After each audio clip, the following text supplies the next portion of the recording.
আগৰপৰা গুৱাহাটী বিশ্ববিদ্যালয়ৰ ছাত্ৰ সমাজ শত ছাত্ৰ সন্থাৰ উদ্যোগত ধাৰাবাহিক প্ৰতিবাদ চলি আছে, কিন্তু তৎসত্ত্বেও গুৱাহাটী বিশ্ববিদ্যালয় কৰ্তৃপক্ষই এতিয়াও একো কাম সাৰ নাই। গতিকে আমি কৰ্তৃপক্ষক আমি সকীয়াই দিছোঁ যে তেওঁলোকে শুই থকাৰ পৰিৱৰ্তে তেওঁলোকে ছাত্ৰ ছাত্ৰীৰ যিখিনি আমাৰ সমস্যা, সেই সমস্যাখিনি সমাধানত তেওঁলোকে গুৰুত্ব দিয়ক।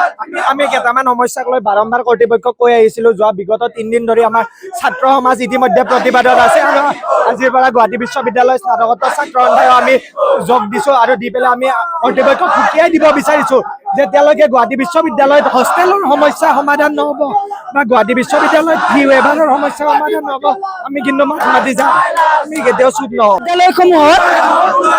বিদ্যালয়সমূহৰ কৰ্তৃপক্ষই 5,500 টকা ইউনিভাৰ্চিটিত এডমিশ্যন দিব পাৰিছে। বিদ্যালয়সমূহত আমাৰ গুৱাহাটী বিশ্ববিদ্যালয়ে তেতিয়া 14,000 টকা কিয় লয়? সেইটো ডাঙৰ প্ৰশ্ন। মই যেতিয়া শিক্ষামন্ত্ৰীক লগ কৰিছিলো, শিক্ষামন্ত্ৰী আমাক কৈছে বিশ্ববিদ্যালয় কৰ্তৃপক্ষই গম পায়, আমিতো তেওঁলোকক পইচা দি আছো।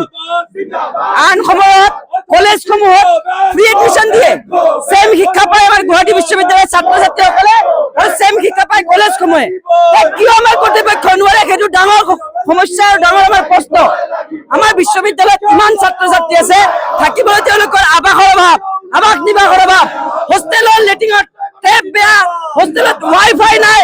আজিৰ দিনত আপুনি ভাবক আমাৰ বিশ্ববিদ্যালয়ৰ ছাত্ৰ ছাত্ৰীসকলে কিয় পঢ়ে? অনলাইন পঢ়ে, কিন্তু আমাৰ বিশ্ববিদ্যালয়ে ফ্ৰী ৱাইফাইৰ ব্যৱস্থা কৰিব নোৱাৰে।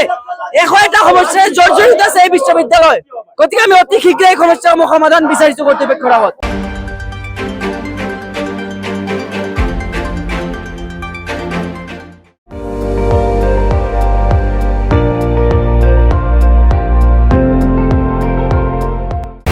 আপুনি চাই আছে ND24, সৰ্বশ্ৰেষ্ঠ নহয় সৰ্বোত্তমৰ দৌৰত।